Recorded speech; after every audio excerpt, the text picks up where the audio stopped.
On va pouvoir commencer tout de suite puisqu'on a pris déjà un petit peu de retard et les ateliers nous imposent de finir à l'heure. Les collectivités locales au cœur du dialogue avec les OFS. Une thématique qui a déjà un petit peu été abordée par petites touches ce matin lors de la plénière d'ouverture. On le disait, il y a 71 OFS qui sont aujourd'hui agréés, une trentaine d'organismes supplémentaires qui pourraient l'être dans les mois qui viennent ou semaines. Cette dynamique au service du développement d'un habitat abordable sur le très long terme, ça a été rappelé aussi ce matin, nécessite que l'OFS, qu'il ait été créé à l'initiative de la collectivité ou qu'il soit un OFS dit opérateur, ça nécessite des liens étroits et de confiance avec le territoire sur lequel cet OFS exerce. Quelles sont les attentes respectives des parties prenantes de ce dialogue et comment se traduisent-elles? Comment le BRS s'inscrit-il dans les politiques locales de l'habitat? Quels sont les points de vigilance observés ou les améliorations, modifications souhaitées? C'est sur ces questions que nous allons échanger. Alors avec moi pour en discuter, Christian Chevet, vous êtes président de la coopérative foncière francilienne, vous étiez déjà avec nous ce matin. Nathalie Demélé, directrice de l'habitat à Rennes Métropole, et Marie-Hélène Ourquet, directrice de l'habitat à la communauté d'agglomération du Pays Basque. Donc bonjour et merci à vous trois d'être présents sur cette séquence. Et puis tout de suite, on va commencer avec Renaud Père, le président de la foncière du Grand Lyon, qui n'a pas pu faire le déplacement, mais nous avons pu l'interroger en amont de ses journées. On l'écoute. Bonjour à toutes et à tous, je suis Renaud Père, je suis président de la foncière solidaire du Grand Lyon et vice-président de la métropole de Lyon en charge de l'habitat, du logement social et de la politique de la ville. Je suis sincèrement désolé de ne pas être parmi vous aujourd'hui et un souci d'agenda a fait que je n'ai pas pu me rendre auprès de vous et j'espère me rattraper pour une édition prochaine. Alors, qu'est-ce qui a amené la métropole de Lyon à se doter d'un OFS et devenu depuis foncière solidaire du Grand Lyon? Difficile pour moi de vous répondre comme ça, puisque ça a été fait dans les derniers mois du dernier mandat et que la majorité depuis a changé. Mais je peux peut-être quand même formuler quelques hypothèses.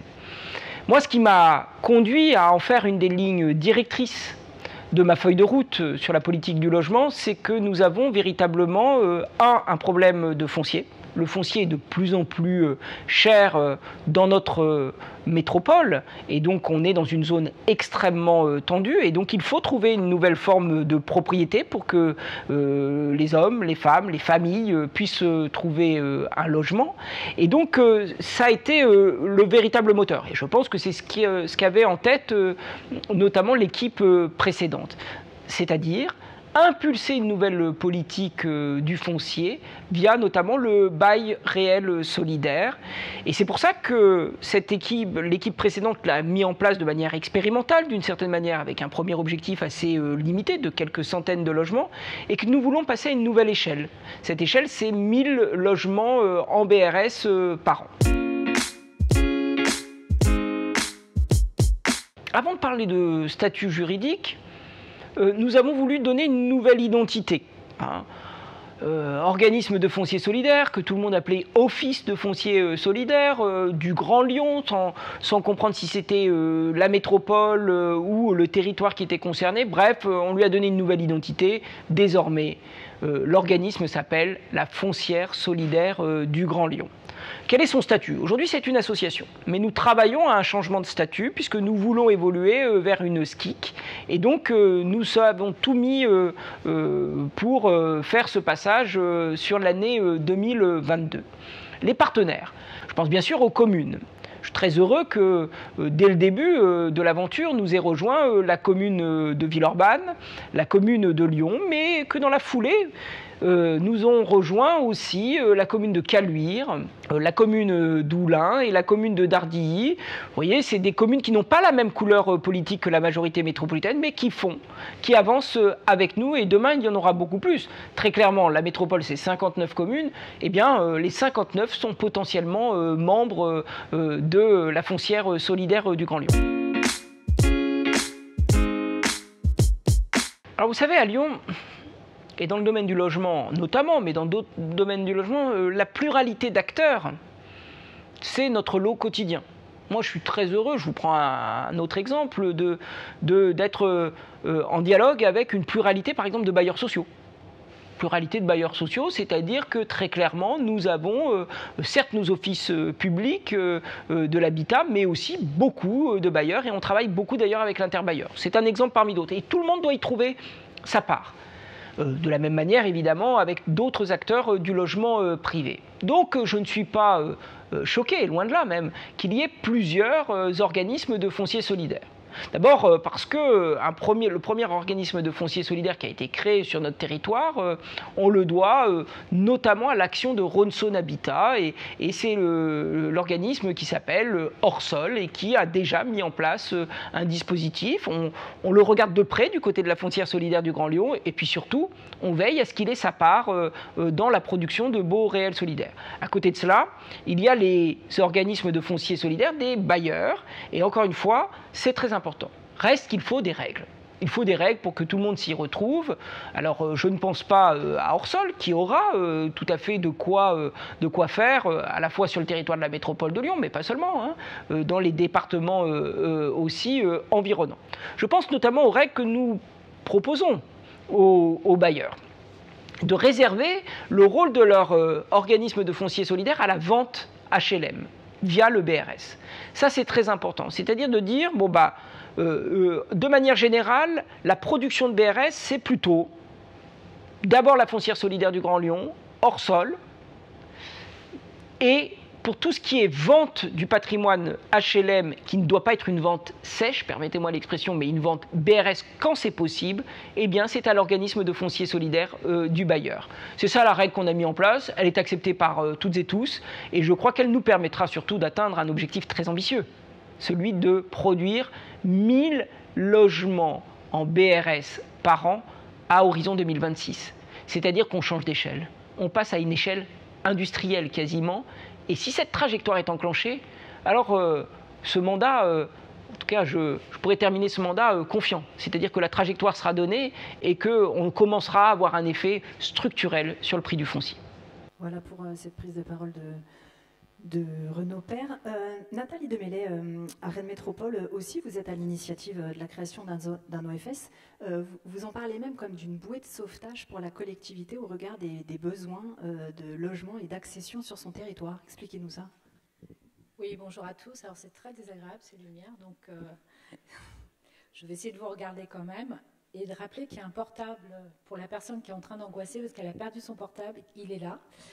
Donc oui, effectivement, bouée de sauvetage, c'est le terme que j'ai employé quand on a échangé ensemble, parce que Rennes Métropole, depuis son PLH de 2005, a programmé, dans le cadre de sa politique locale de l'habitat et son PLH, le fait de produire tous les ans 15% d'accession sociale à la propriété.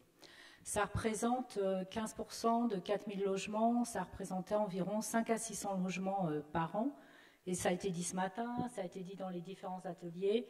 Force est de constater le one-shot et l'opportunité, l'aubaine que cela peut représenter. Et j'y mets pas du tout de morale quand je dis ça, parce que moi je comprends qu'un propriétaire, un accédant à la propriété sous plafond de ressources PSLA, qui a la chance d'acheter un logement en accession sociale à la propriété, à un moment donné, au moment de la revente, eh bien, s'il n'a pas de clauses particulières en dehors des clauses antispéculatives classiques, eh bien, il revend son logement au prix du marché à un ménage, somme toute, très différent de lui-même au moment où il l'a acheté, parce que forcément, le prix du marché sur Rennes, eh bien, c'est un prix du marché tendu sur le marché de la revente, qui fait qu'on peut avoir... on avait des opérations vendues autour de 150 000 euros et revendues autour de 300 000 euros. Le logement, une fois remboursé les aides publiques faciales et pas l'ensemble de la chaîne de valeur où effectivement la collectivité avait œuvré pour contenir le prix, eh bien une fois remboursé ces aides publiques faciales, il restait malgré tout une plus-value conséquente. Donc pour nous, 5 à 600 logements, 5 millions d'euros par an pour la métropole, le coût de cette production de 15%. Et donc, à un moment donné, forcément, une question s'est posée, est-ce que ce n'est pas un puits sans fond, tout simplement? À quoi ça sert de continuer à produire cette accession sociale qui, de plus en plus rapidement, et c'est ce qu'on constatait, était dans un cycle de recyclage vers un autre produit que l'objet social prévu initialement. D'autant plus que, en ce qui nous concerne, ces 15%, c'est des 15% qui sont contractualisés. dans toute opération de plus de 30 logements, donc avec un objectif d'équilibre de nos programmations, d'équilibre dans l'accueil, d'équilibre dans la question de permettre à chacun d'avoir un choix résidentiel. Et cet équilibre, très vite, bien entendu, était pas conservé. Donc, quand est apparu les OFS et le BRS, oui, ça a été notre bouée de sauvetage. Parce que je ne suis pas sûre que dans le PLH suivant, on aurait conservé un tel objectif avec un tel budget sans pouvoir garantir l'efficience des aides publiques dans la durée. D'accord. Et du coup, cette OFS, vous l'avez constituée avec qui et sous quelle gouvernance? Et sur quelle? Sous quelle gouvernance? Alors, notre OFS, c'est une association. Alors, pourquoi une association? Je vais être très pragmatique. C'était le statut le plus simple et le plus rapide en ce qui nous concernait. Donc, on s'est constitué en association à l'initiative de Rennes Métropole avec l'ensemble des producteurs de l'accession sociale à la propriété. Alors, je sais que je vais faire hurler les membres de l'AFPI ou les promoteurs présents dans la salle, mais pour nous, l'accession sociale à la propriété n'est produite, agréée par Rennes Métropole, que si l'opérateur est organisme HLM ou coopérative. Donc ce sont ces membres fondateurs, Rennes Métropole et notre aménageur, territoire public, qui ont donc constitué cette association. Voilà. Et quelle association des communes éventuellement environnantes? On a vu que Lyon brassait très large en termes de collectivités parties prenantes. Alors les communes sont indirectement membres de l'OFS, c'est-à-dire que peut-être expliquer que le BRS, pour nous, il est effectivement programmé uniquement sur les communes de ce qu'on appelle les communes de cœur de métropole ou les communes de plus de 10 000 habitants, c'est-à-dire les communes où potentiellement la question de la tension du marché se pose et la question surtout des plus-values à la revente se pose de manière assez précise. Et donc ces communes-là sont membres de l'OFS, mais indirectement en tant qu'élus de la métropole. Donc les élus de la métropole, y compris le vice-président de la métropole, y compris les communes qui bénéficient du BRS, donc elles sont au nombre de 8, siègent à l'OFS, mais l'ensemble ne représente qu'une voix. Et vous avez une vision de l'OFS qui doit intervenir tout seul, ou est-ce que comme sur Lyon ou un peu comme sur la carte de France qu'on voyait tout à l'heure, vous avez une diversité d'organismes qui sont amenés à intervenir sur votre territoire? Alors, sur Rennes Métropole, on a un OFS métropolitain, on a des OFS qui se sont créés, qui sont des OFS bailleurs, comme partout, et notamment pour régler la question de la vente HLM, la vente à occupants. Même si sur notre territoire, le logement social, la vente HLM n'est pas autorisée. Et on maîtrise, et cette vente n'est autorisée que dans des situations très particulières qui sont des situations de diversification, notamment en opération NPNRU. Par ailleurs, mais par contre, les autres OFS, je prends les organismes HLM qui ont une compétence régionale, voire nationale, et qui sont agréés au OFS, n'ont pas la capacité de réaliser des opérations BRS sur notre territoire en dehors de la vente HLM. Alors pourquoi? Alors on a institué quelque chose qui n'est pas prévu par les textes, qui est l'agrément. Je regarde Christian, parce qu'on en avait beaucoup discuté à Rennes. L'agrément BRS, effectivement, l'idée, quand on a créé l'OFS, puisqu'on a une politique de l'accession sociale très ancienne, qui date de 1997, donc la première politique locale de l'habitat, et que cette politique d'accession sociale a toujours été soumise à agrément de Rennes Métropole, et plus particulièrement du service habitat qui regarde les opérations, eh bien on a considéré que l'OFS ne devait pas venir chambouler le paysage local de la production de l'accession sociale, à la fois au niveau des opérateurs, au niveau des process, mais également aussi au niveau des acquéreurs et de leur soutenabilité financière. On y reviendra peut-être tout à l'heure. Je pense, oui. Merci beaucoup. Christian Chevet, en Ile-de-France, on le sait, le fait intercommunal est beaucoup moins développé encore aujourd'hui qu'à Lyon, Rennes ou dans d'autres territoires. Dans ce contexte, l'OFS que vous présidez, qui a été le premier à être agréé sur la région capitale, émane de bailleurs sociaux eux-mêmes. C'est-à-dire que vous avez considéré que si vous attendiez après la collectivité, vous attendriez encore? Alors, bailleurs sociaux, pas seulement, coopérative HLM aussi, parce que dans la famille HLM, hein, il y a bien sûr les bailleurs sociaux, qui sont souvent des offices ou des ESH, mais il y a aussi les COP HLM, hein, qui produisent essentiellement de l'accession sociale à la propriété, et qui sont sur le territoire de l'Île-de-France une trentaine, dont une bonne moitié active. Hein. Et le mouvement HLM a toujours fait de l'accession sociale à la propriété. En Île-de-France, la production va, dans les bonnes années, autour de 2000 logements, à peu près, ce qui représente 8 à 10% de la production de la promotion logement neuf, hein, sur le territoire. Et pourquoi on a créé cette OFS? Parce qu'on a vraiment considéré, hein, au niveau... Alors c'est parti évidemment du noyau des COP HLM qui ont l'habitude de faire de l'accession sociale à la propriété, qui faisaient majoritairement du PSLA. Et évidemment, on regarde avec beaucoup d'intérêt tout produit nouveau qui va traiter de l'accession sociale, dont le BRS. Et puis on avait un souci majeur en Ile-de-France, c'est que on ne pouvait plus faire de PSLA en première couronne. Je ne parle même pas de Paris. Hein. Paris, on ne regardait même plus. Hein.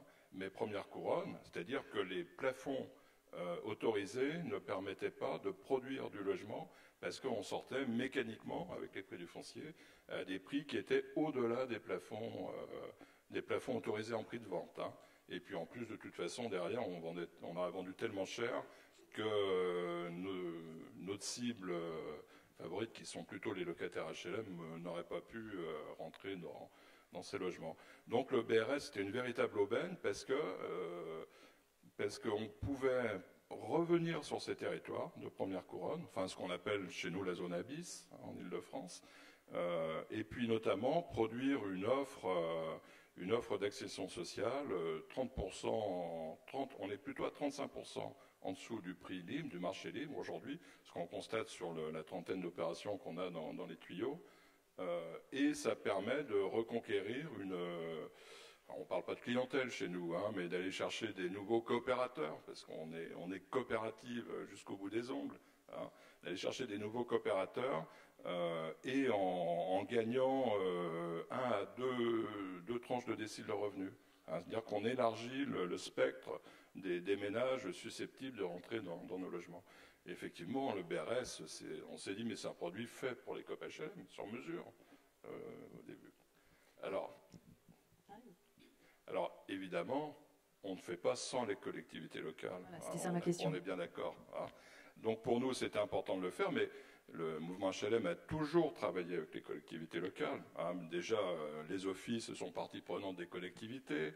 Il y a eu toujours des liens très forts entre les collectivités locales, organismes HLM. Moi-même, je préside une coopérative qui a été créée par la ville de Champigny il y a 70 ans. Donc on est tous un peu issus du monde des collectivités.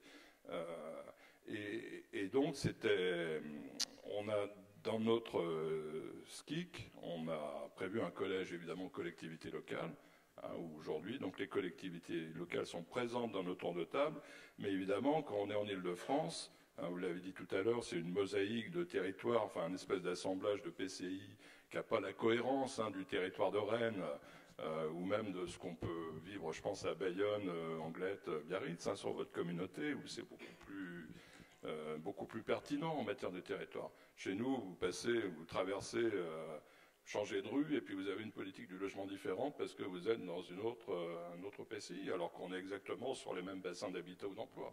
Mais du coup, dans ce contexte institutionnel qu'on connaît et qui devrait de nouveau faire l'objet là aussi d'évolutions législatives dans les mois qui viennent, enfin, en tout cas c'est souhaité par les acteurs, comment concrètement vous dialoguez avec les collectivités alors même qu'elles sont certes dans la gouvernance mais pas à la manœuvre?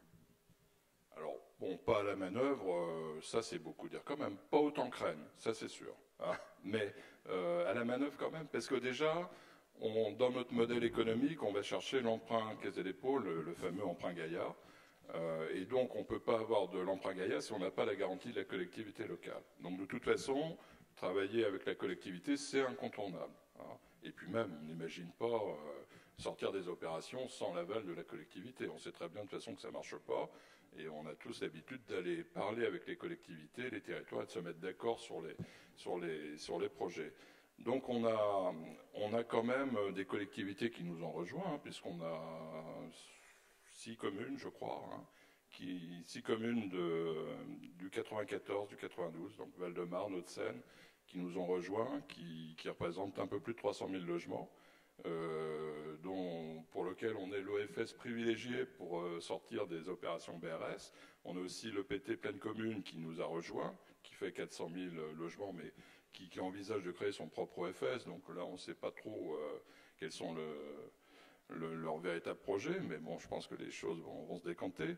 Mais toujours est-il qu'on travaille en harmonie avec les collectivités, sachant qu'aujourd'hui, il y a tout un mouvement quand même qui est lancé, qu'on constate en Ile-de-France, hein, où on commence à mettre dans les PLH et dans les outils réglementaires, enfin d'urbanisme, hein, des collectivités, le BRS. Hein. Et là, on voit bien que pour nous, c'est important d'être présent et puis de proposer nos services. Hein, sur l'ensemble de la région Île-de-France. Évidemment, là où il y a des OFS existants, comme à Paris, comme dans les Yvelines, ils sont prioritaires, ils feront avec leur OFS, mais on reste à disposition, évidemment, de tous les territoires. Merci beaucoup. Madame Bourquet, la communauté d'agglomération dans laquelle vous travaillez est une toute jeune communauté d'agglomération puisqu'elle est née le 1er janvier 2017. Alors je ne suis pas sûre que vous rejoigniez Christian Chevet sur la logique de la cohérence territoriale puisque c'est 158 communes, la communauté d'agglomération, avec une diversité de territoires, le littoral, mais aussi le cœur du Pays Basque. Exactement, comme vous le disiez, une communauté toute jeune, communauté XXL. Elle a été créée le 1er janvier 2017. Elle a commencé à se structurer et à prendre les compétences. C'est 27 politiques publiques qui sont développées sur le territoire uniquement en 2018. Je crois que le téléphone a retrouvé sa propriétaire. Donc XXL, 158 communes évidemment, 312 000 habitants, des territoires et donc des enjeux très contrastés entre le littoral avec une tension très forte sur le marché, le rétro-littoral qui commence à devenir effectivement également tendu, mais même si l'arrière-pays, le Pays Basque intérieur a moins de tension, il y a quand même des besoins très importants. Donc c'est ces besoins qu'il faut couvrir et nous devons répondre aux besoins de tous les territoires de façon différente en fonction des opérations, en fonction des opérateurs également. Mais vous ne faites pas le choix de la création d'un OFS dans la mesure où, comme ça a été dit ce matin, il y en a déjà plusieurs qui interviennent sur le territoire. Tout à fait. Nous avons donc 4 OFS locaux, donc qui ont leur siège sur le territoire, à savoir 3 organismes de logement social et un EPFL. Mais également 17 en tout opérateurs qui sont susceptibles d'intervenir, puisque, comme vous le savez, l'agrément au niveau de la région Nouvelle-Aquitaine permet à un OFS d'intervenir partout sur le territoire. Voilà, donc ce n'est pas le choix de la collectivité. Nous participons à un OFS, celui du COL, mais également nous travaillons avec tous les opérateurs. Pour l'instant, sachant que ce sont les 4 organismes locaux qui produisent du BRS. Voilà. Et est-ce que vous êtes une toute jeune collectivité dont on aura l'occasion d'y revenir, les documents stratégiques d'urbanisme sont en cours ou viennent tout juste d'être adoptés, mais comment vous avez prévu de dialoguer peut-être aussi avec ceux qui ne sont pas locaux et qui vont venir sonner à votre porte? Est-ce que vous envisagez d'avoir des règles un peu sur le modèle de ce qui se fait à Rennes ou Lyon, très prescriptives, ou est-ce que pour l'instant vous êtes plutôt dans une logique de on regarde? Alors pour l'instant, nous sommes dans une logique d'observation. Voilà, nous venons juste d'approuver notre PLH le mois dernier. Par contre, il y a une forte production, des ambitions très fortes de production de logements, puisque dans les 158 communes, nous avons 16 communes SRU, dont une seule qui est en règle avec la loi, les 15 autres sont déficitaires et 5 carencées. Voilà, donc de forts besoins de production de logements sociaux. Le BRS répond à cette partie de la demande. mais nous voulons quand même contenir un petit peu cette production de BRS. Donc nous pensons, pour l'instant nous observons, comme je vous l'ai dit, il n'y a que les 4 opérateurs locaux qui produisent du BRS. Nous pensons plutôt à agir sous forme de charte, de convention d'objectifs avec les opérateurs, de façon à ce que chacun puisse répondre à tous les besoins. C'est-à-dire répondre à la fois aux besoins dans le neuf, mais aussi dans l'acquisition-amélioration, à la fois en locatif, mais également en accession à la propriété. Voilà, ce sont des conventions qui seront signées par la communauté avec chaque opérateur. D'accord. Et sur le modèle financier, est-ce que vous envisagez des subventions? Est-ce que c'est sur la charge foncière que ça va se passer? Ou est-ce que c'est sur la garantie des prêts plutôt? Alors nous avons adopté un règlement d'intervention cette année également. Nous avons fait le choix d'intervenir uniquement en acquisition-amélioration. Par contre, avec une forte aide, puisqu'elle est de 30 000 € par logement. Mais sur le neuf, il est ressorti des débats que nous avons eus en atelier justement pour la constitution de ce règlement d'intervention, que les opérateurs n'avaient pas forcément besoin d'une aide financière pour ce produit-là. Voilà. Et ensuite, évidemment, nous intervenons sous forme de prêt, de garantie du prêt Gaïa.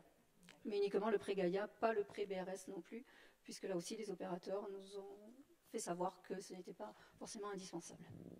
Nathalie Demélé, à Rennes, vous avez une intervention là aussi très cadrée sur les subventions, enfin en tout cas le soutien financier à l'OFS. Alors, je voudrais déjà dire en préalable que nous, on considère que l'OFS est un outil. C'est important parce que cet outil ne doit pas prendre la responsabilité de la maîtrise publique des prix du foncier. Ce n'est pas son objet. C'est la politique locale de l'habitat. La maîtrise publique des prix du foncier appartient effectivement et de la responsabilité des collectivités.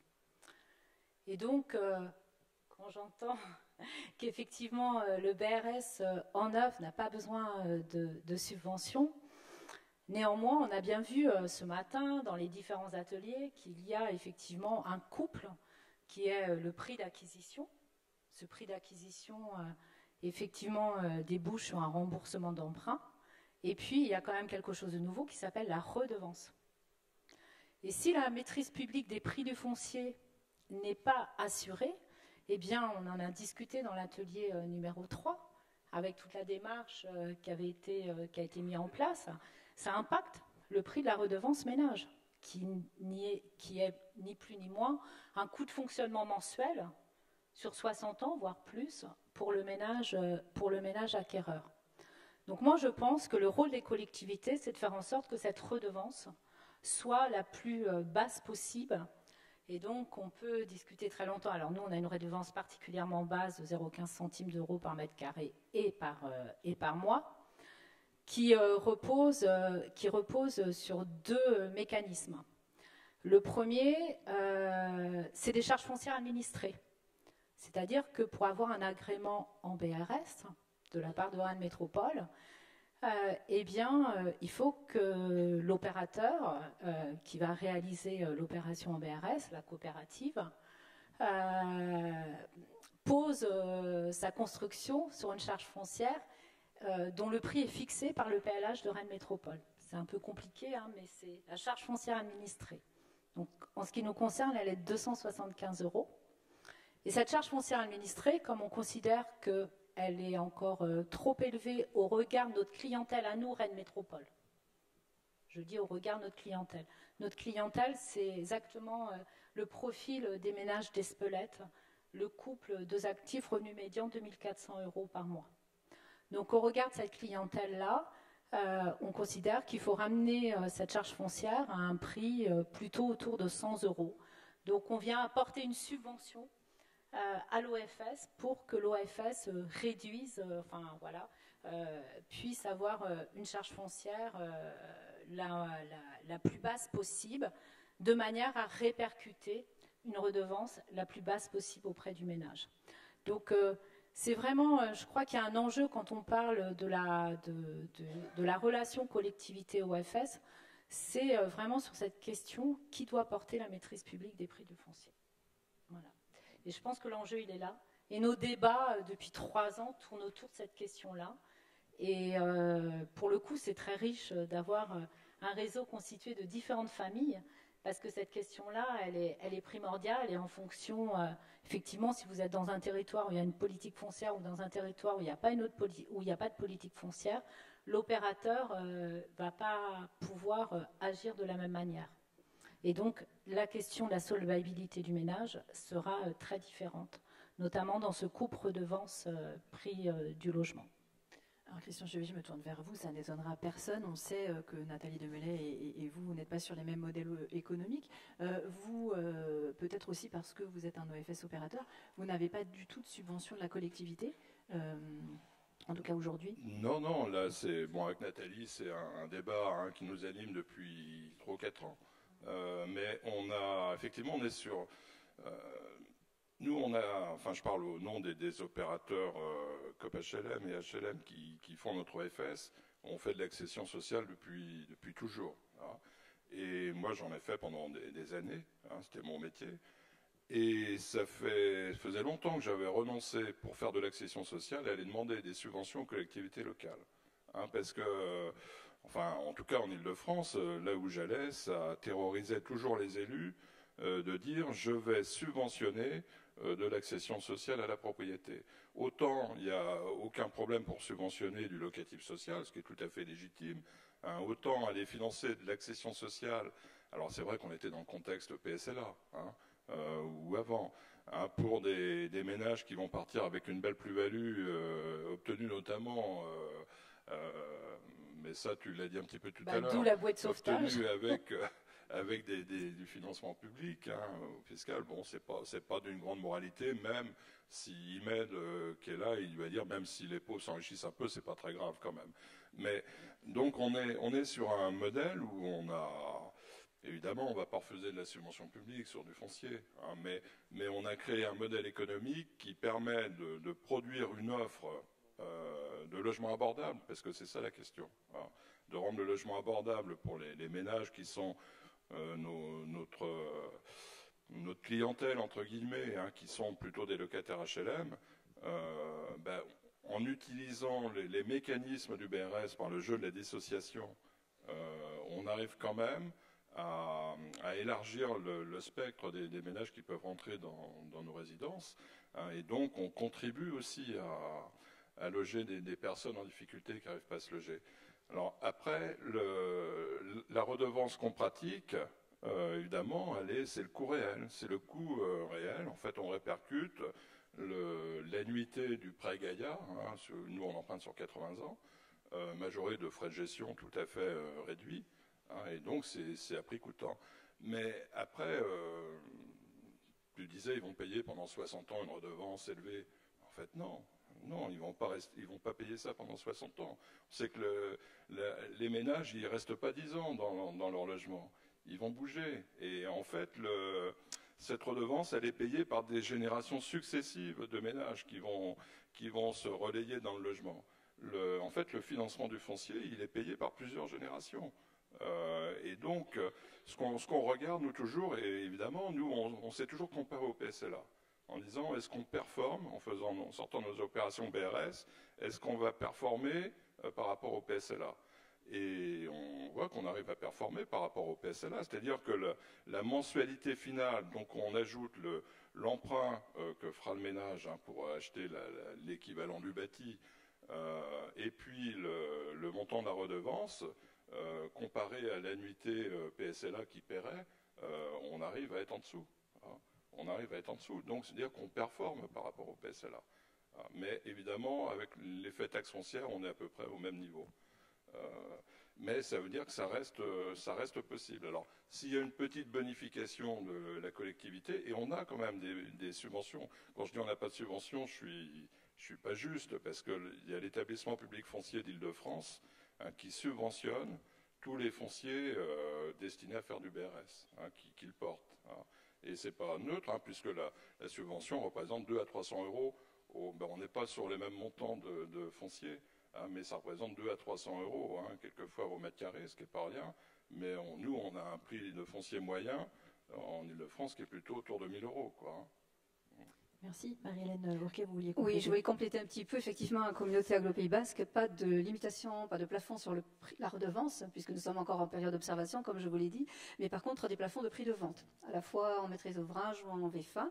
Et nous avons un accord avec les communes, puisque, bon, je reviens un petit peu au PLH, qui a vraiment été un pacte entre tous les élus du territoire. Et ce sont un petit peu les communes qui vont jouer aussi ce rôle de régulateur, de façon à pouvoir lisser le prix de la redevance sur la durée du BRS. C'est le choix qui a été fait localement. Nathalie Demelay, vous vouliez compléter ou non? Non, mais je crois qu'il n'y a pas de souci. On parle pas du même... on n'est pas au même endroit, donc on ne parle pas forcément sous le même prisme, mais je comprends tout à fait la démarche des opérateurs et tout à fait la démarche que Christian explique. Je dis juste que la responsabilité de la maîtrise publique des prix du foncier appartient à la collectivité et qu'il est du devoir des PLH de produire de la charge foncière accessible pour du locatif social et de l'accession sociale à la propriété. Et le PLH de Rennes Métropole repose sur ce mécanisme qui consiste effectivement à définir des charges foncières maximum pour le produit aidé que représente le locatif social ou l'accession sociale, mais aussi pour le produit dit régulé que représente l'accession maîtrisée. Donc voilà, on a des charges foncières administrées qui sont définies par le PLH et l'ensemble des acteurs du territoire connaissent ces charges foncières administrées, ce qui permet derrière d'avoir des prix de vente ou des prix de location, tout dépend du type de produit, aussi à prix maîtrisé et à prix aussi encadré par le PLH. Donc c'est cette mécanique-là qui est en amont. C'est pas du tout une comparaison ni le fait de dire il y a différents modèles, parce qu'il n'y a pas différents modèles. Il y a, enfin voilà, les opérateurs ils font avec leur environnement, qui est l'environnement local. Et moi je considère que c'est la responsabilité des collectivités de faire en sorte que cet environnement local soit favorable. Et pour ça, il faut prendre effectivement les moyens de cette maîtrise publique des prix du foncier. Et ce que on l'a un peu évoqué ce matin, je crois que c'est Imed, non pas Imed, je crois que c'est Arnaud qui a dit que l'OFS pouvait aussi devenir un organisme qui pouvait accompagner aussi la spéculation foncière. Donc voilà, donc c'est de notre responsabilité de faire en sorte que ça n'arrive pas par les différents leviers que les collectivités ont à leur disposition. Et puis on se doit aussi de peser sur les comptes à rebours des prix du foncier, notamment acquis, on en reparlera tout à l'heure, via les servitudes de mixité sociale, acquis par les opérateurs privés dans les secteurs diffus. Et là aussi, on a des mécanismes à proposer. Merci. Vous parlez justement de la régulation. On va retourner dans le Grand Lyon pour la seconde partie de l'entretien réalisé avec Renaud Père. Vous allez nous parler justement des moyens mobilisés par la collectivité pour développer le BRS.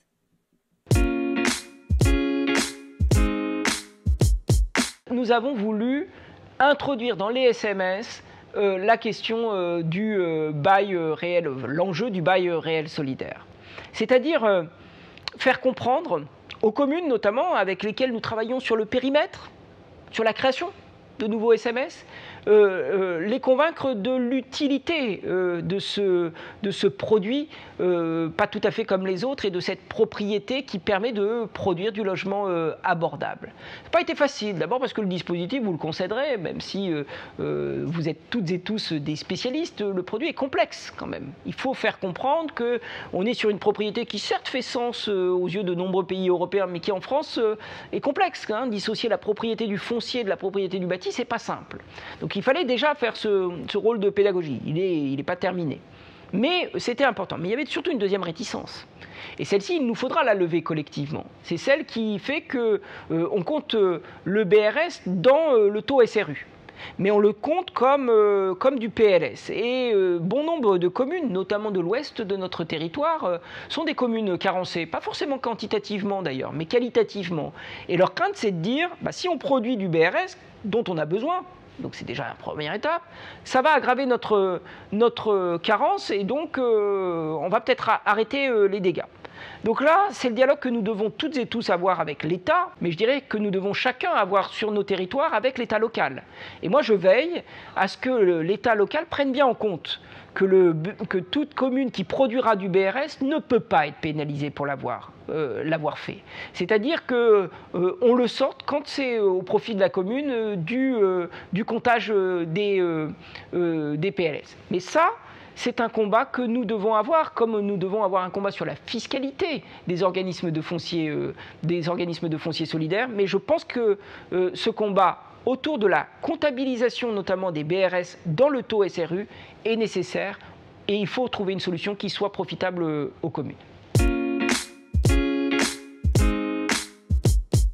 Vous avez raison de m'interroger sur le lien entre le BRS et la spéculation immobilière, parce que ça a été la première réaction qu'on a eue sur notre territoire de certaines communes, qui était de dire oui, bon, c'est bien d'agir, mais attention, est-ce que ils vont pas, notamment les promoteurs ne vont pas se récupérer sur le libre et donc faire flamber le libre puisque une partie est contrôlée par le BRS. Pourquoi pas? Tout est possible en matière de politique du logement. Et dès lors qu'on est dans un marché tendu, on voit bien que la tension sur un marché, ça se ressent à la fois sur les prix, sur la qualité, sur le volume. Donc tout est possible. Néanmoins, il faut se poser une vraie question.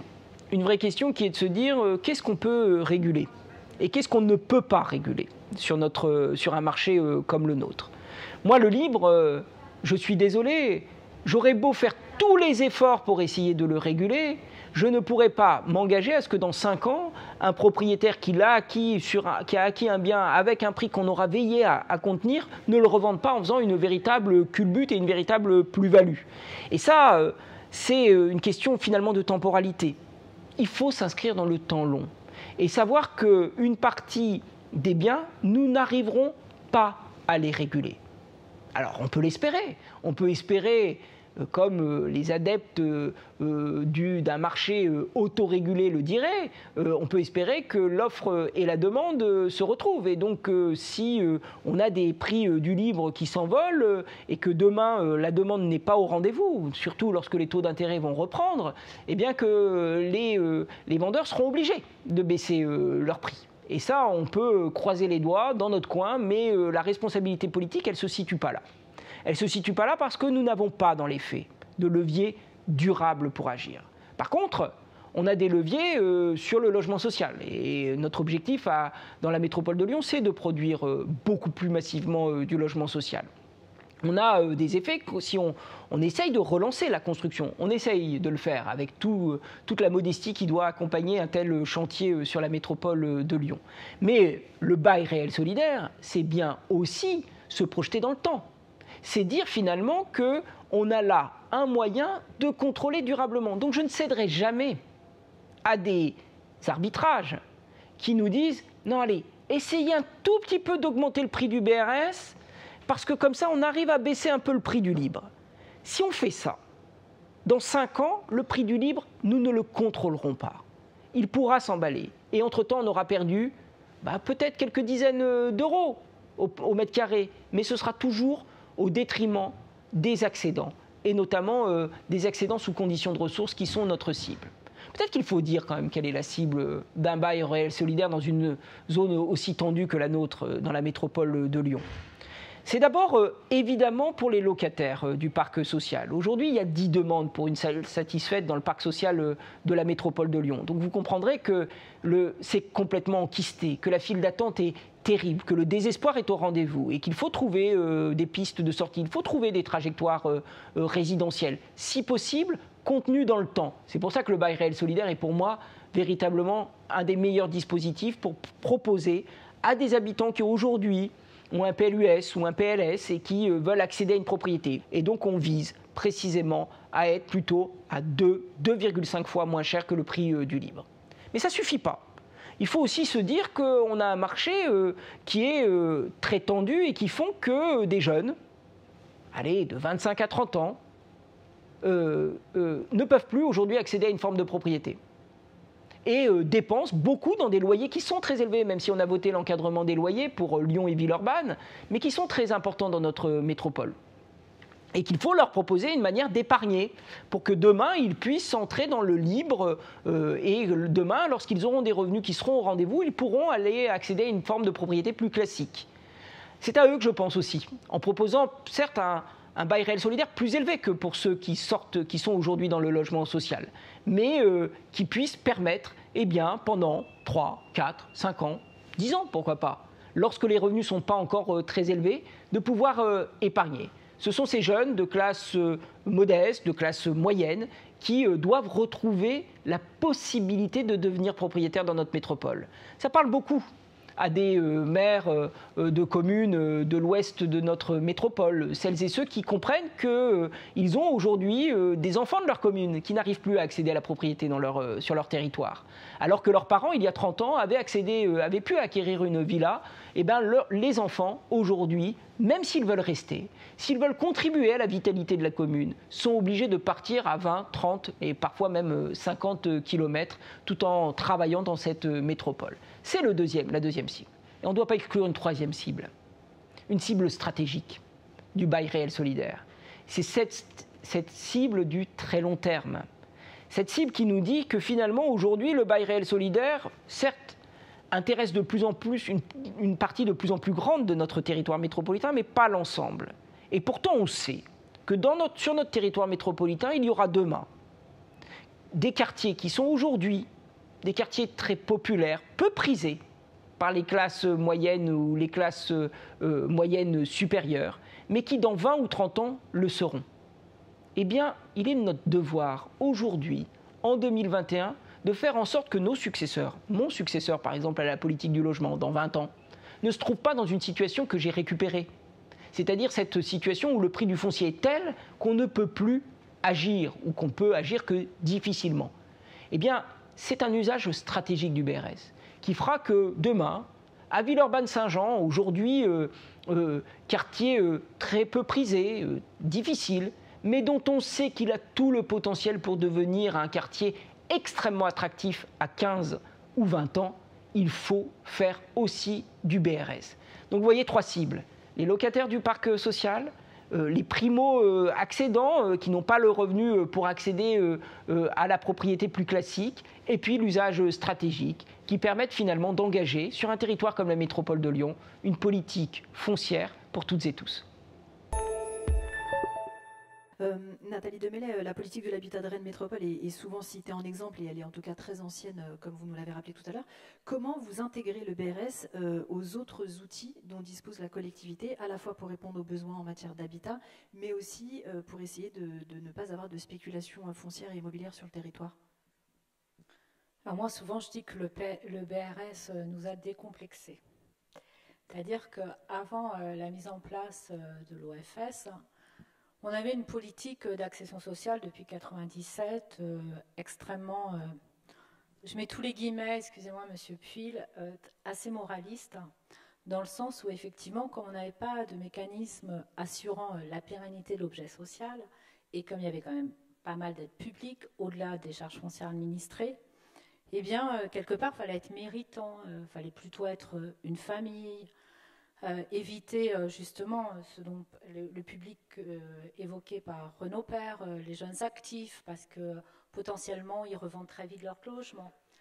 Il fallait prendre toutes les garanties, donc on faisait très peu de petits logements, on faisait plutôt du logement familial et surtout pas dans le diffus. Pourquoi pas dans le diffus? Parce que la ville de Rennes notamment a une politique de servitude de mixité sociale dans son PLU et aujourd'hui dans le PLUI, de longue date déjà, mais pour autant, il n'y avait pas de servitude de mixité sociale au bénéfice de l'accession sociale à la propriété. On faisait l'accession maîtrisée.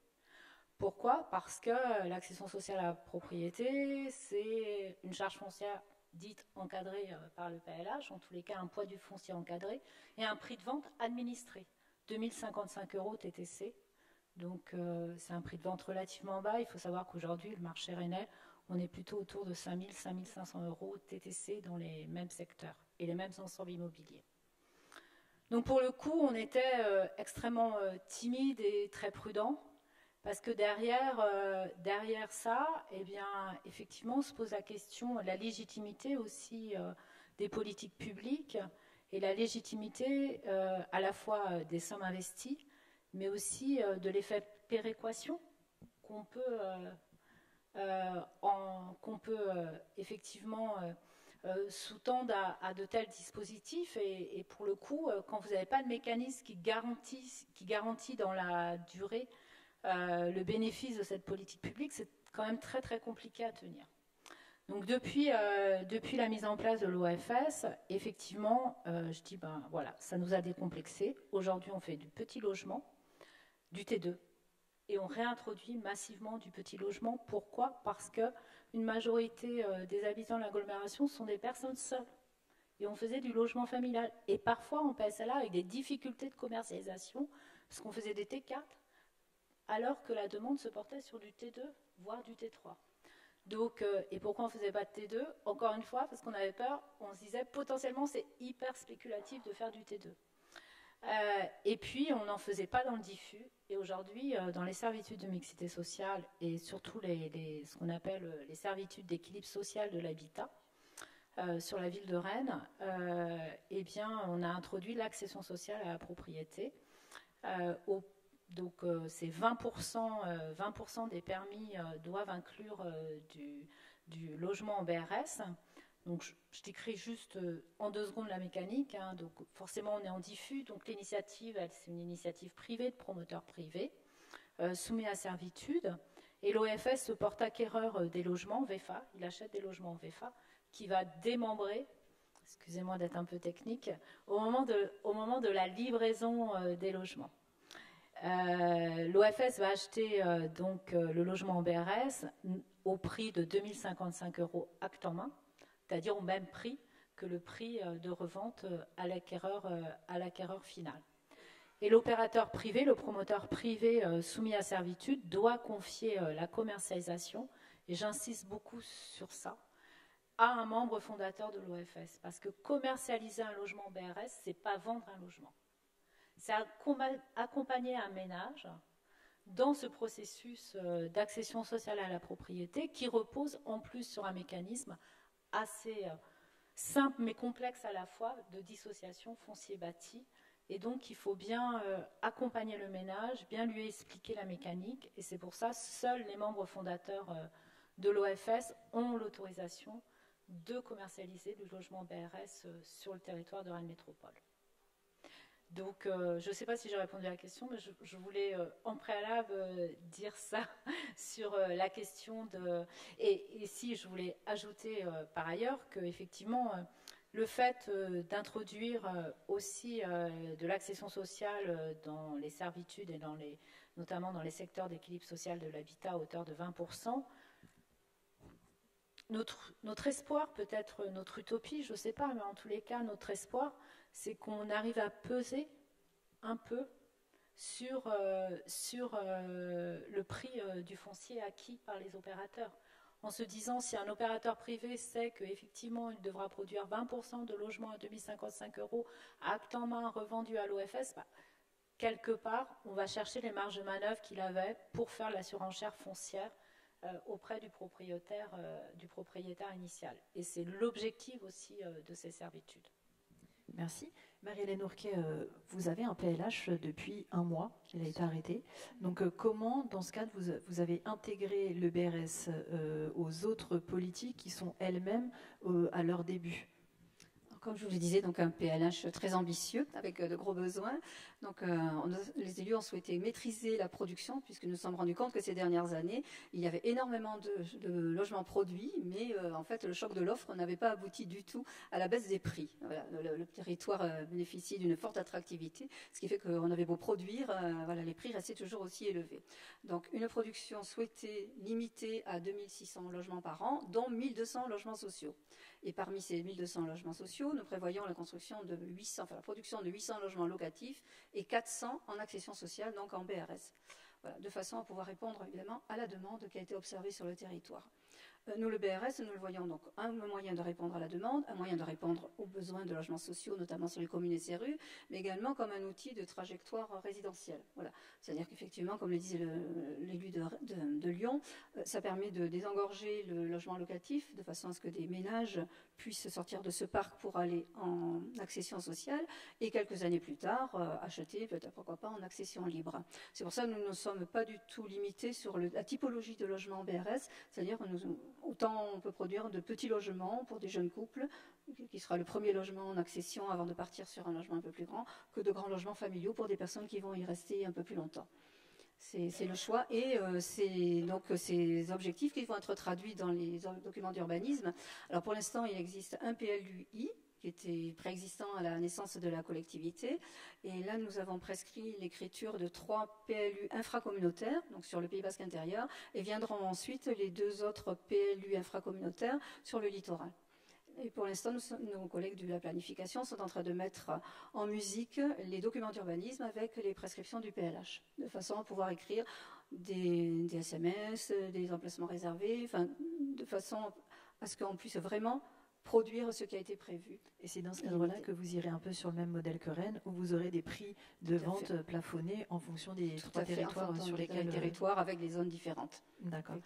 Christian Chevet, comment ça va? Est-ce que, voilà, on en parlait tout à l'heure sur les Deux-France, vous disiez quand vous sortez de chez vous, vous avez à peu près autant de politique du logement que de collectivités, et ça vous fait un peu rêver? Est-ce que vous entendez des choses un peu cohérentes, établies, réfléchies sur la durée? Oui, c'est sûr que ça nous fait rêver, hein, le modèle de Rennes, si on pouvait avoir accès à une charge foncière administrée. Finalement, vous êtes là pas je si loin. partage en disant c'est vrai que c'est de la responsabilité de la collectivité de faire en sorte qu'il n'y ait pas une envolée du foncier. Mais une fois qu'on a dit ça, on se dit que quelquefois les politiques menées, on n'a pas l'impression qu'elles visent toujours cet objectif. Enfin, je parle pour l'Île-de-France. Hein, parce qu'il y a toujours une forme de surenchère, notamment sur les prix du foncier. On sait que le prix du foncier est souvent la variable d'ajustement dans une opération d'aménagement ou dans des grosses opérations qu'on peut voir en Île-de-France. Hein. Alors, bon, je vais dire un petit peu de mal des grands aménageurs en Île-de-France, y compris des aménageurs publics, hein, où on a laissé filer un petit peu le coût des charges foncières sans absolument aucune maîtrise. Et puis, il y a une espèce de surenchère permanente par les promoteurs, quelquefois d'ailleurs les bailleurs sociaux aussi. Hein. Il y a des bailleurs sociaux en Île-de-France qui achètent de la charge foncière à 1 200 €. On va dire comment est-ce possible, hein, mais ça existe. Donc et tout ça avec la complicité de collectivités et d'aménageurs publics. Donc je pense qu'il y a besoin, alors là je partage totalement, il y a besoin vraiment d'administrer le prix des charges foncières, et ça peut être que la collectivité ou la puissance publique qui le fasse. Ça, je suis totalement d'accord. Par contre, après, à nous, opérateurs, essayons d'être vertueux et de ne pas faire de surenchère. Hein. Enfin, nous, c'est le message qu'on essaye de faire passer. Et puis, ça fait partie de nos règles, de notre ligne de conduite. Hein. On s'interdit à faire de la surenchère. Pour ça qu'on on ne voudrait pas que demain il y ait trop d'OFS qui se fassent une concurrence aussi notamment sur les charges foncières. Donc il faut rester très, très raisonnable hein, sur les sujets. Et bon, je dis alors le problème c'est qu'on manque un petit peu aussi d'observatoires sur le sujet. Hein, autant on connaît les prix de vente, on fait des études de marché, on connaît les prix de sortie et tout, mais sur le foncier il n'existe pas grand-chose. Et donc je pense qu'il y a des observatoires à inventer pour pouvoir aussi appliquer une bonne régulation du foncier. Merci beaucoup. Je vous l'avais dit tout à l'heure, vous auriez l'occasion d'intervenir, d'interagir durant cette séquence. Alors j'ai moi aussi la lumière en plein dans les yeux, donc je ne sais pas si des gens ont envie de saisir le micro. Il nous reste un petit peu de temps. Je sais qu'on a mangé il n'y a pas longtemps, je sais que le début d'après-midi est toujours un peu compliqué, que la première question ou témoignage, ça peut aussi être un témoignage parce que vous, opérateur ou vous, collectivité, soit vous vous retrouvez complètement dans ce qui vient d'être dit, soit vous avez un modèle différent dont vous souhaiteriez nous faire part. Donc n'hésitez pas, Juliette est en haut des escaliers, elle a un micro à la main, donc n'hésitez pas. Ah, devant, tout devant. Stanislas Dandievel. Je vois des gens qui quittent la salle. J'espère que c'est pas parce qu'on vous propose de parler.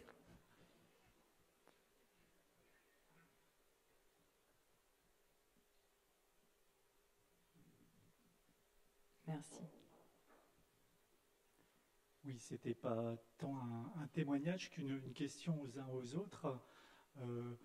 Concernant l'agrément des ménages qui sollicitent un OFS, est-ce que vous êtes dans des situations où il y a une concurrence entre les ménages qui souhaiteraient accéder à un BRS et comment vous l'organisez? Est-ce que l'OFS joue un rôle? Voilà, ma question était concernée, y a-t-il des commissions d'attribution, des choses de ce type? Voilà. Merci beaucoup.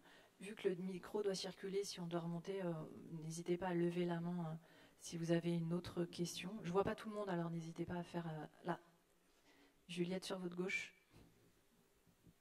Oui, j'avais une question sur l'accès au foncier, puisque donc le modèle rennais non seulement administre le prix de la charge foncière, mais également fournit du foncier à travers des opérations publiques d'aménagement ou à travers la servitude de mixité sociale. Donc il y a une garantie de disponibilité foncière. La question va plutôt vers Christian Chevet, mais peut-être également sur le territoire du Pays Basque. Comment vous arrivez à accéder au foncier, justement, dans une politique vertueuse, évitant la surenchère? Merci. Est-ce qu'il y a encore une troisième question? Bon, alors le temps que peut-être d'autres personnes aient envie de poser une question, on va peut-être pouvoir répondre. Déjà, peut-être sur cette question de l'agrément des ménages, est-ce qu'il y a une concurrence entre les ménages eux-mêmes?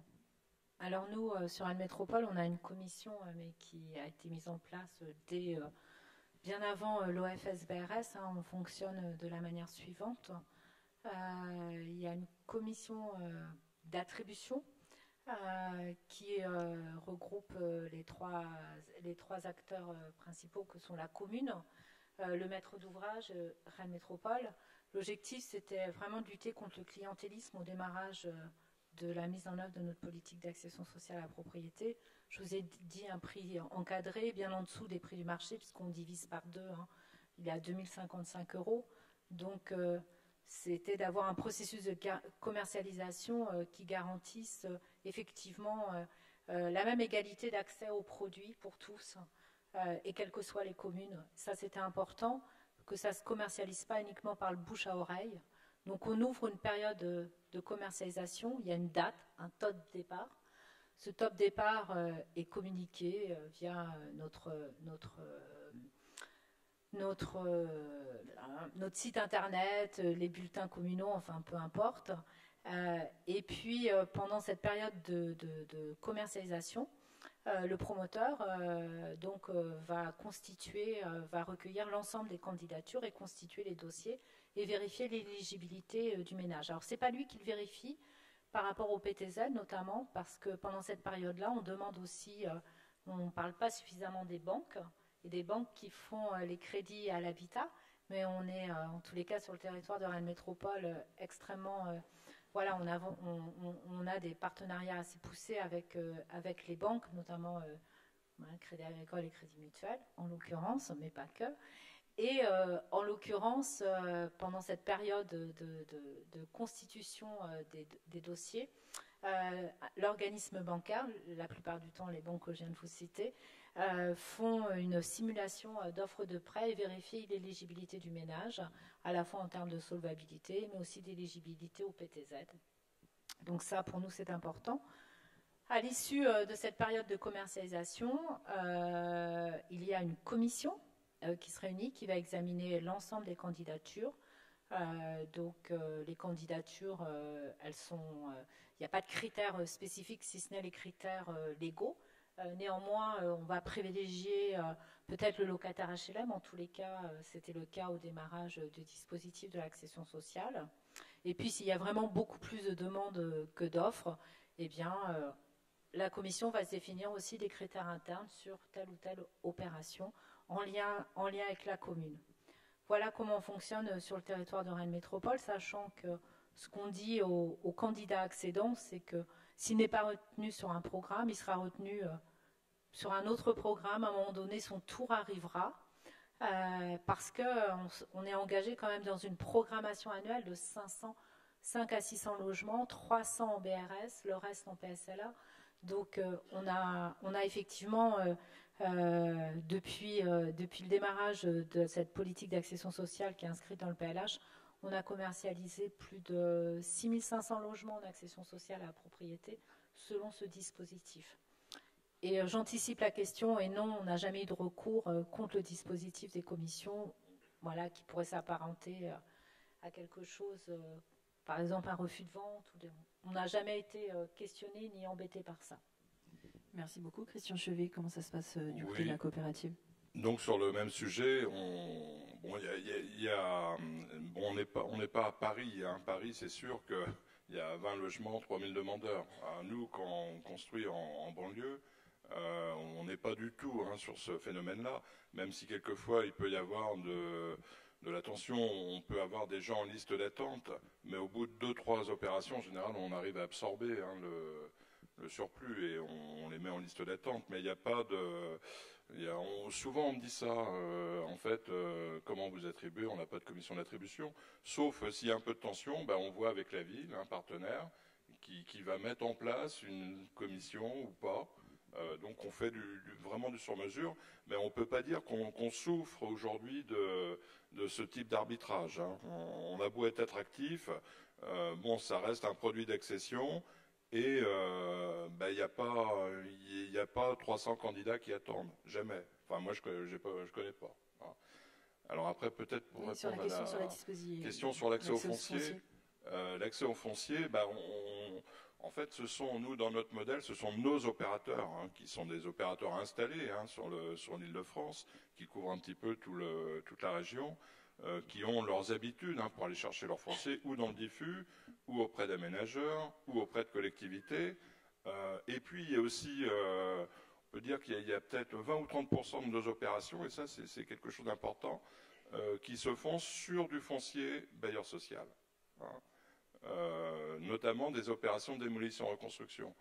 Aujourd'hui, on a 2 ou 3 opérations sur la petite trentaine qu'on a en portefeuille, peut-être 3 ou 4 opérations même, qui sont des opérations de démolition-reconstruction, où on reproduit une partie de l'offre en BRS sur des hors en rue, bien sûr, sur vraiment des opérations de bailleurs de restructuration de patrimoine.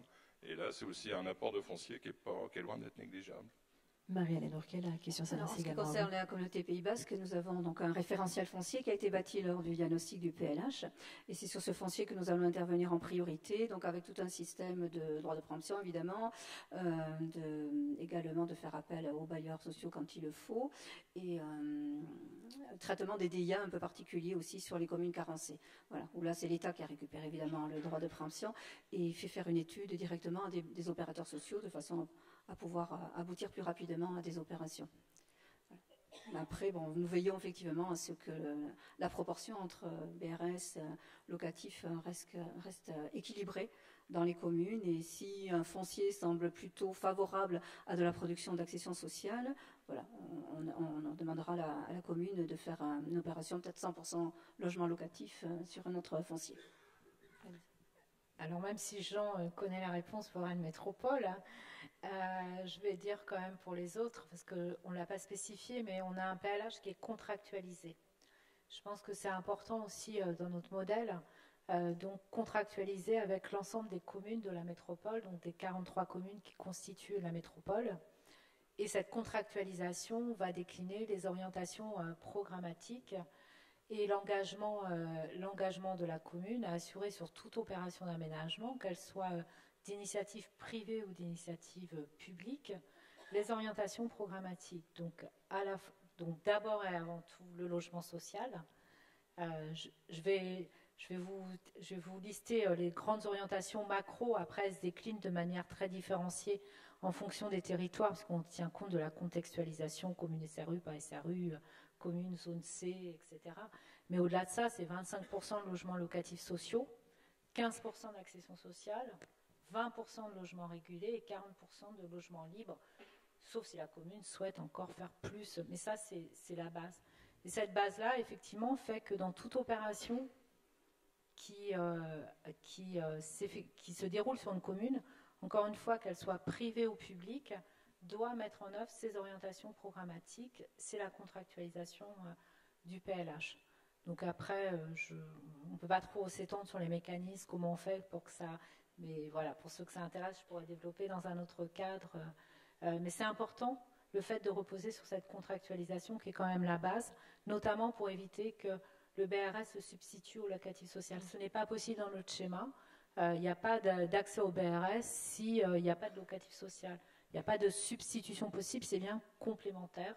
Et effectivement, pour nous, le BRS, c'est bien aussi le parcours résidentiel qu'il convient d'organiser. Je voulais juste ajouter, parce que Renaud Père en a parlé tout à l'heure, sur la question des secteurs, notamment QPV et des opérations NPNRU. Par rapport aussi à l'apport de l'OFS pour développer des opérations d'accession sociale à la propriété, ce qu'on l'a peu évoqué. Mais l'avantage quand même du BRS, c'est quand même la garantie de rachat qu'offre l'OFS.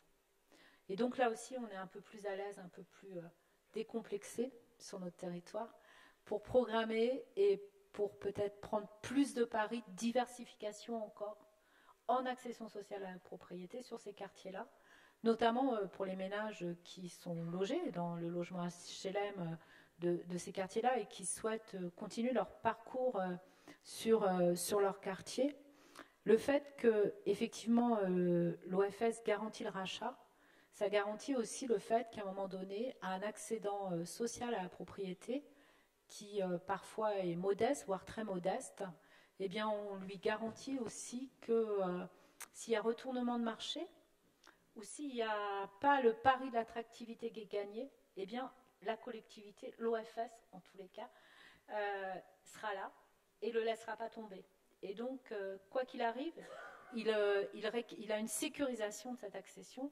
Et dans notre modèle, mais je sais que ce n'est pas tous les OFS pareil, parce que c'est des choses qui sont définies par OFS. Nous, on garantit sur achat au prix d'acquisition initiale majoré à l'IRL, donc il y a zéro risque pour l'accédant.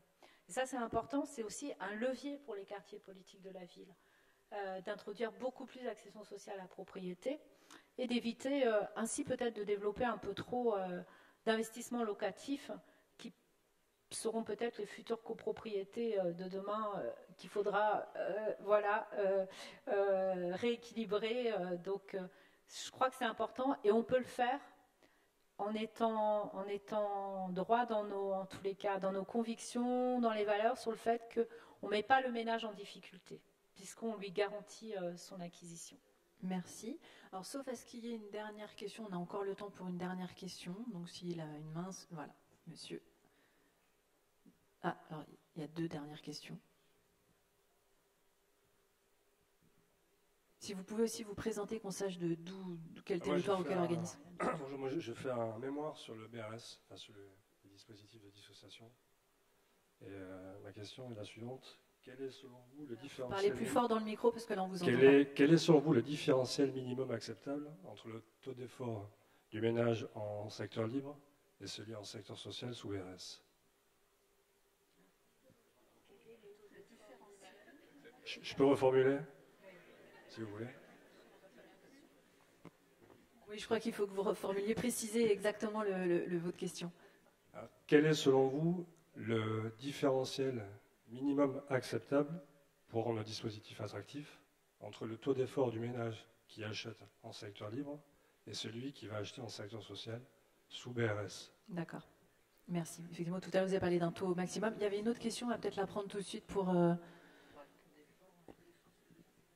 Le minimum, en fait, c'est pour voir... Parce que tout à l'heure, vous nous disiez que c'est jusqu'à 35%. Je peux essayer de répondre, je peux essayer de répondre, mais c'est évidemment, le taux acceptable, c'est le moins cher possible, c'est le moins taux d'effort possible, on est bien d'accord. Ceci dit, on suit un petit peu ce que pratiquent les banques, hein, et le taux d'effort acceptable du point de vue de la banque, hein, c'est 30%. Hein. En fait, ce qu'on prend bien, évidemment, c'est le crédit qu'on rembourse, hein, pour acheter une partie du bien, des droits réels, et puis le montant de la redevance, hein, l'addition des deux ne doit pas excéder 30%, ou 33, un tiers, des revenus du ménage. Hein, de toute façon, si on est au-delà, le dossier ne passera pas parce que les banques refuseront le dossier. Évidemment, si on peut être en dessous, tant mieux. Alors, ce qu'on peut faire, on ne fait pas dans notre modèle, hein, on n'a pas créé un modèle où le taux d'effort passait de 30 à 25 ou à 20%. hein. En fait, on dit on maintient ce taux d'effort à 30%, mais pour pouvoir rester en première couronne ou pour pouvoir acheter plus grand. En fait, notre raisonnement, c'est plutôt celui-là. Hein, c'est jouer sur le qualitatif plus que sur la baisse de la redevance, mais ça peut être le cas pour certains d'être à un taux d'endettement de 20 ou 25%, mais ce n'est pas la majorité de nos clients. Alors, on ne se pose pas vraiment la question comme ça. C'est plutôt la question de l'ouverture des produits aux différents déciles de la population. C'est comme ça qu'on va raisonner. On ne va pas raisonner en taux d'effort en tant que tel. D'abord, le taux d'effort, c'est très relatif parce qu'il reste à vivre. Un taux d'effort 30% quand on gagne 20 000 euros ou un taux d'effort de 30% quand on gagne 1 400 euros, ce n'est pas tout à fait la même chose. Donc, il faut aussi... voilà, c'est très relatif le taux d'effort. Et en réalité, dans notre approche, en tous les cas, en tant que collectivité, eh bien, c'est trouver quand même un produit logement pour l'ensemble des déciles de la population.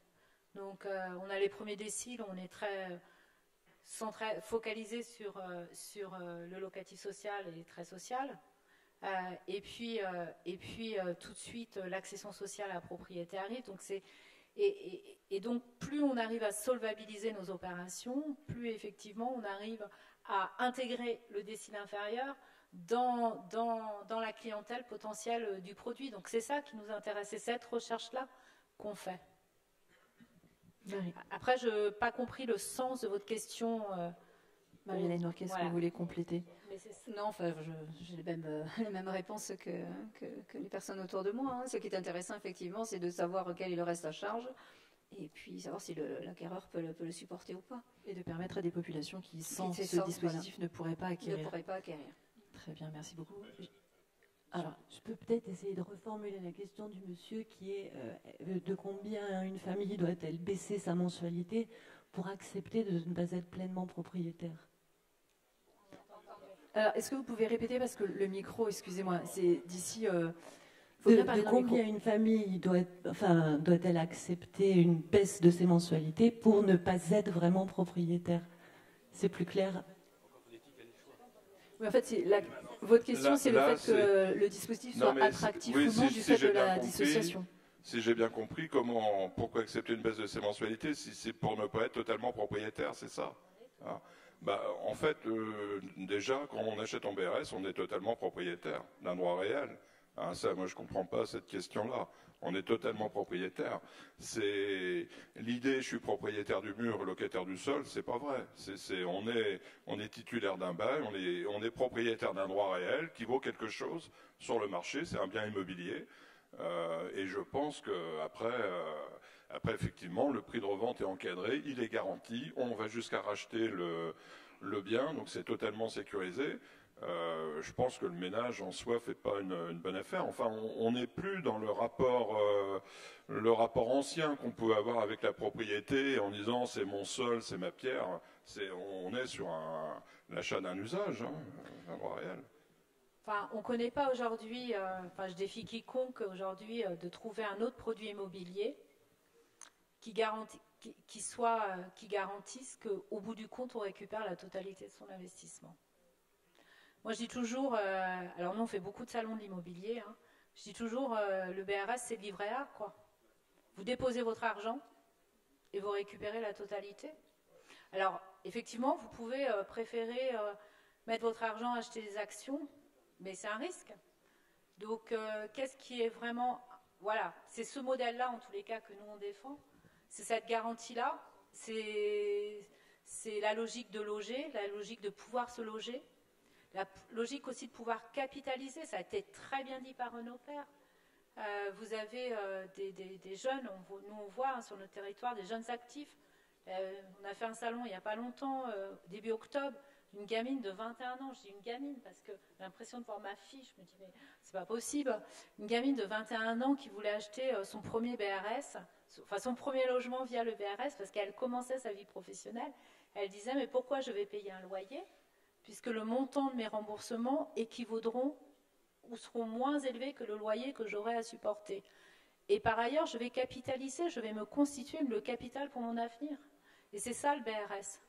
Donc, oui, certes, son prix de revente est encadré, mais au-delà de ça, l'ensemble des autres garanties, le fait de pouvoir se loger à proximité de son travail quand il y a des programmations et des servitudes de mixité sociale, le fait de pouvoir capitaliser, le fait de pouvoir revendre quand on veut, parce que c'est aussi ça, et de ne pas craindre un retournement de marché, je crois que le pari, toutes les cases, en tous les cas, à mon sens, sont cochées, et je me demande pourquoi on ne fait pas l'ensemble du marché de l'immobilier sous BRS.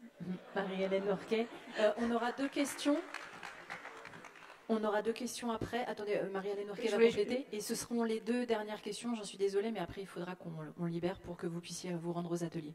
C'était juste pour compléter, pour dire que les questions que vous posez, les accédants ne se les posent pas. Eux, ils ont très bien vu l'intérêt du produit. Et même au Pays Basque, où on est très attaché à la terre, très attaché à la maison. Lecce au Pays Basque, c'est quelque chose. Bien, on voit que les jeunes couples, et même les moins jeunes, passent par ce produit-là sans état d'âme. Donc voilà, il ne faut pas se poser de questions et il faut y aller.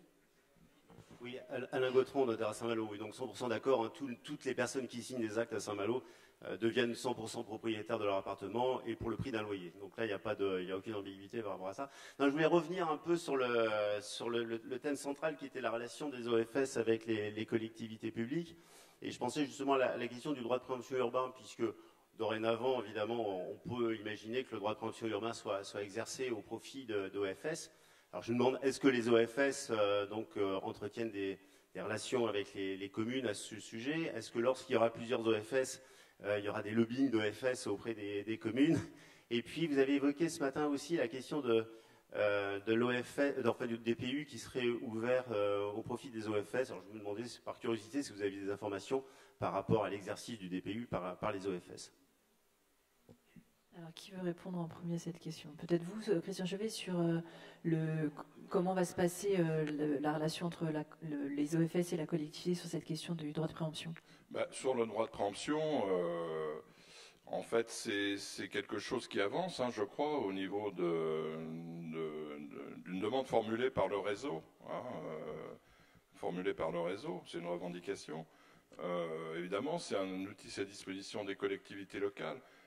Moi, aujourd'hui, je ne me sens pas totalement légitime pour pouvoir agir à ce titre-là en qualité d'une coopérative foncière francilienne. Par contre, intervenir pour le compte d'une collectivité en exerçant ce droit-là, oui, mais dans des choses vraiment clairement définies par la collectivité.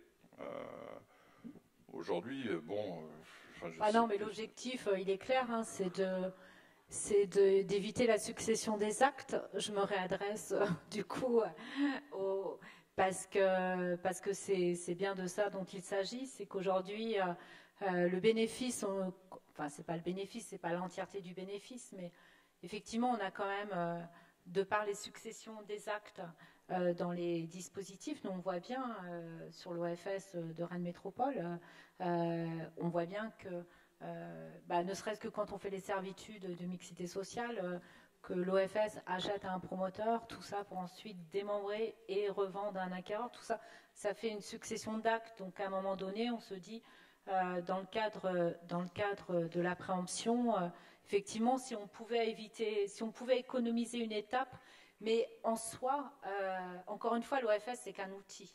Et donc, la question, c'est quelle politique de maîtrise foncière en amont est mis en œuvre dans le cadre des PLH ou des politiques foncières de chacun des territoires. Marie-Hélène Norquet. Non, je n'ai pas grand-chose à dire sur le sujet, hormis que nous sommes en train de bâtir notre stratégie foncière et donc tous ces outils, évidemment, seront utilisés sur les potentiels qui ont été repérés, mais évidemment que nous utiliserons notamment notre PFL pour pouvoir agir plus facilement sur la production. Je crois qu'il y avait une toute dernière question devant, monsieur. Non? C'est bon? Là, alors pardon. Et c'est vraiment la dernière cette fois-ci. Je n'ai pas le micro. Vous m'entendez? Oui. Alors c'est un sujet un peu connexe, mais c'était par rapport au marché de la revente. Je me posais la question de savoir si vous aviez à Rennes déjà imaginé l'accompagnement du premier accédant au moment de la revente de son bien. Il va falloir qu'il trouve un acquéreur sous plafond PSLA. le prix de vente de son logement est encadré. Mais donc c'est pas si simple que ça. C'est pas une vente classique. Est-ce que vous envisagez de mettre en place un process pour accompagner ces premiers acquéreurs au moment de leur revente des logements? Merci. Je crois que vous posez une question essentielle qui nous, en tous les cas, nous, au niveau de l'OFS de Rennes Métropole, nous a beaucoup occupés et nous occupe beaucoup. Parce que là, c'est la success story, plein d'OFS secrets. Nous, on est à 638 logements vendus sous BRS. Voilà, c'est les premiers acquéreurs. Et que va-t-il se passer quand il va y avoir le mécanisme de la revente et comment seront solvabilisés ces deuxièmes acquéreurs qui vont acheter un logement donc existant, donc pas avec les mêmes conditions financières. Donc c'est vraiment une question extrêmement importante. C'est pour ça qu'on a un prix administré relativement accessible, 2055 TTC, et que pour notre part, ce prix ne peut évoluer que par rapport à l'IRL. C'est-à-dire on garantit quand même au premier acquéreur une petite évolution de manière à ce qu'il ne perde pas d'argent pour intégrer l'augmentation du coût de la vie. En revanche, la question du prix de revente qui permettrait d'intégrer une petite plus-value, on l'a très vite évacuée, justement parce que se pose la question de la solvabilité du deuxième acquéreur et du troisième acquéreur et du quatrième acquéreur. Donc, ce sont toujours des acquéreurs sous plafond de ressources PSLA. Donc, et l'objectif, c'est aussi de protéger l'OFS. Si demain l'OFS devait être amené à racheter tous les logements qui ne trouvent pas preneur, puisqu'on n'a pas de deuxième ou troisième acquéreur solvabilisé, eh bien, très clairement, on pourrait mettre en difficulté. En tous les cas, notre OFS n'a pas intégré dans son business plan qu'il devrait se porter acquéreur des logements au moment de la revente. Donc voilà, donc c'est vraiment une question, y compris de stabilité de l'OFS sur le plus long terme, et les conditions définies par chacun des OFS sur le prix de revente sera, à mon sens, est complètement déterminant par rapport à ça. Merci beaucoup. Christian Chevet, vous vouliez ajouter? Oui, peut-être. Nous, on réfléchit aussi à ces aspects-là et on se dit qu'il faudrait presque on travaille, on commence à travailler sur le sujet. On voudrait presque qu'on crée un service d'accompagnement pour nos acquéreurs en disant, finalement, nous, on vous aide à faire la cession de votre bien. On vous accompagne sur tout le dispositif de cession et on est à côté de vous. Et on commence à réfléchir à une solution un peu clé en main pour l'acquéreur. Ce qui est aussi une garantie pour l'OFS, je suis bien d'accord. Oui. Je complète juste, effectivement, idem, on aura une offre de commercialisation à proposer à l'acquéreur s'il le souhaite, notamment dans les quartiers NPNRU. Et l'idée aussi peut-être à terme de mettre en place une plateforme des produits existants en accession sociale à la propriété, chose qu'on n'avait pas aujourd'hui, puisqu'on a quand même beaucoup de demandeurs, de ménages qui souhaitent acheter un logement en accession sociale à la propriété, notamment dans le cadre des séparations familiales, mais qui souhaitent l'habiter dans les mois à venir et pas dans les 3 à 4 ans à venir. Or, aujourd'hui, il nous faut 4 ans pour livrer une opération neuve. Donc, la question de la constitution d'un stock et la mise en visibilité de ce stock fera partie, effectivement, des outils à prévoir. Merci beaucoup. On va s'arrêter là. Merci à vous trois. Renaud Père pour sa participation à distance et merci à vous pour votre participation et votre interaction. Merci.